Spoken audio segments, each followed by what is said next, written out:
This is the Jeff Crilley Show on Talk Radio 1190 AM. Those crazy nights, Welcome back to the Jeff Crilley Show.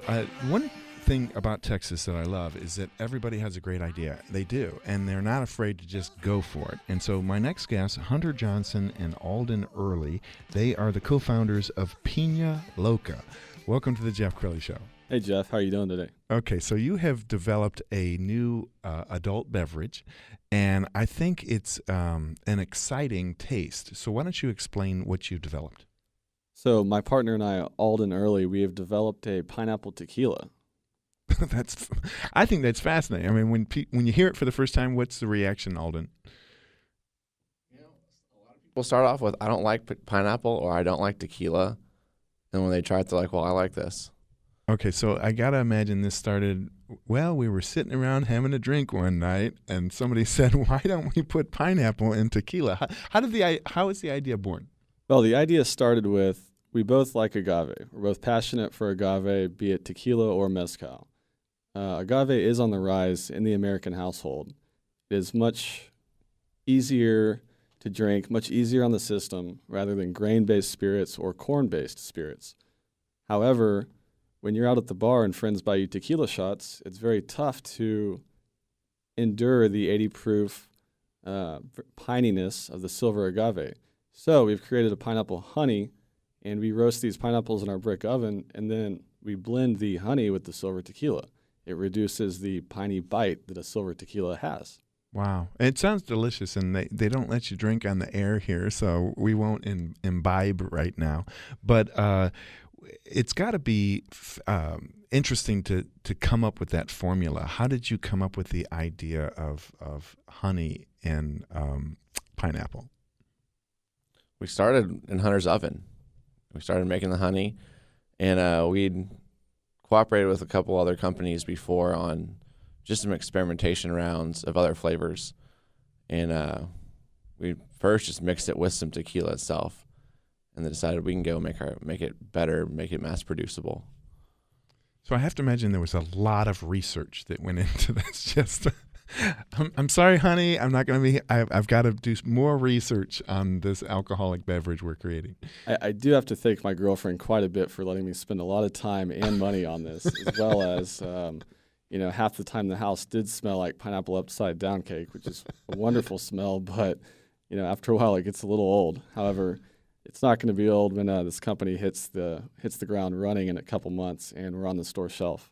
That's awesome. Well, let's talk about how difficult it is to break into the alcoholic beverage business in Texas.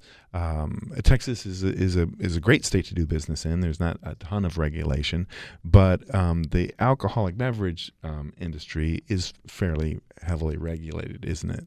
Yes, it's very heavily regulated on all fronts, from just buying it at a retail store as off-premise buying to being able to sell it in liquor stores, in restaurants. So let's talk about the first hurdle. The first hurdle is getting it manufactured, because you can't keep doing it in Hunter's oven. Absolutely. We have to stop using the brick oven and actually go to a federal laboratory, create the formula, and get it approved by the TTB, which we have approval. So we're moving right along.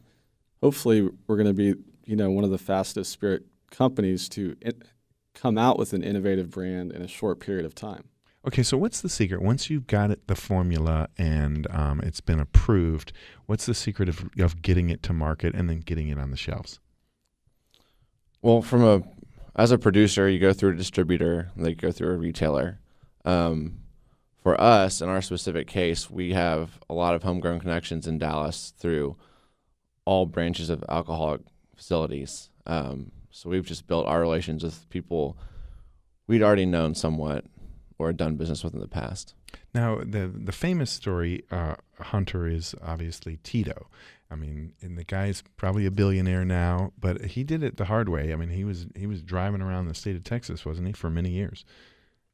Absolutely. We have to hand it to him. He created a multi-million-dollar company, could be a billion-dollar company at this point, and the alcohol industry as a whole at a $400 billion company. And to know how many accounts and how much product we kind of already think we're going to put out there immediately, It translates to, we have a viable product. We've tasted many people on it. We're waiting to have it out there. We're not going to be the next Tito's. We can't possibly create that much, as agave will be at a shortage one day, and it takes 8 years to grow an agave plant for it to mature. We want to be an innovative spirits company. Right. Well, I know that in the grocery store business, the shelf space is, person who pays the most gets here. The person who pays the least gets down on the bottom. Tell us about what you've learned about kind of the spirits business. Well, shelf space at places like Specs and Total Wine, it's very competitive. They're not willing exactly to take new products. We've circumvented that by using these homegrown relations with other retailers, with bars, and just people in Dallas and Fort Worth that are willing to buy our product off the shelf to gain somewhat a small amount of leverage on them. Right. And how about the bar business? I mean, is there a rep who goes from bar to bar saying, "Hey, we've got this new recipe"? I am the rep. You are myself, and we cool. have another partner who is. And what kind of reaction do you get when you come in for the first time? Well, I pick the places that I know the most people. Yeah. The people that I know that are behind our product that will push it. We're not going to be sitting on every shelf.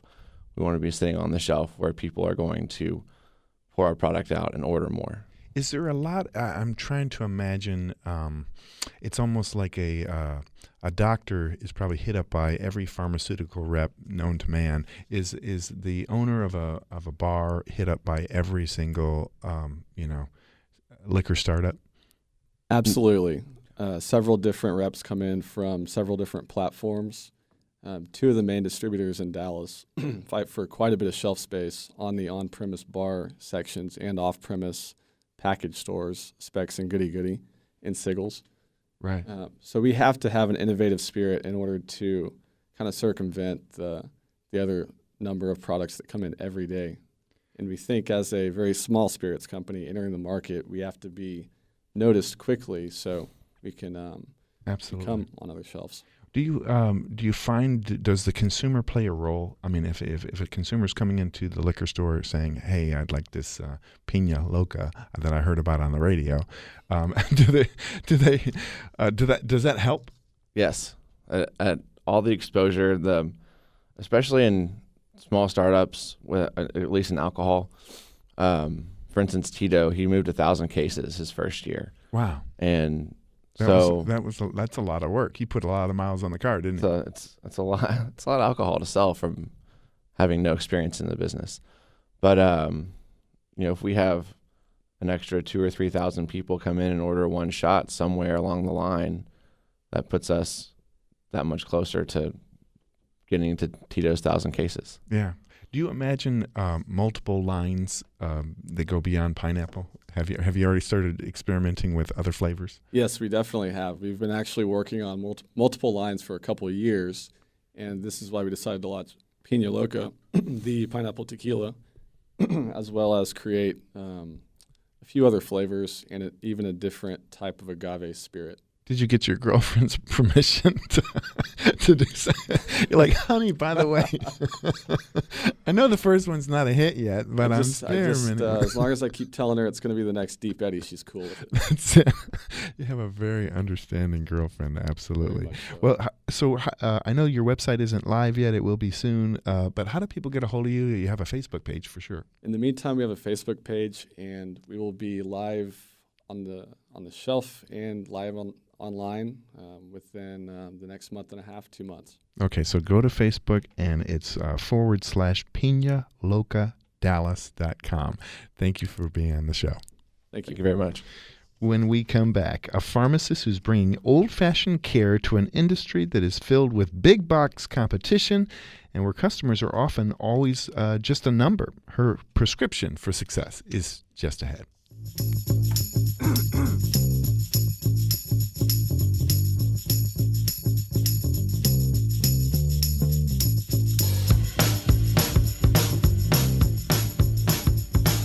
More of the Jeff Crilley Show coming up.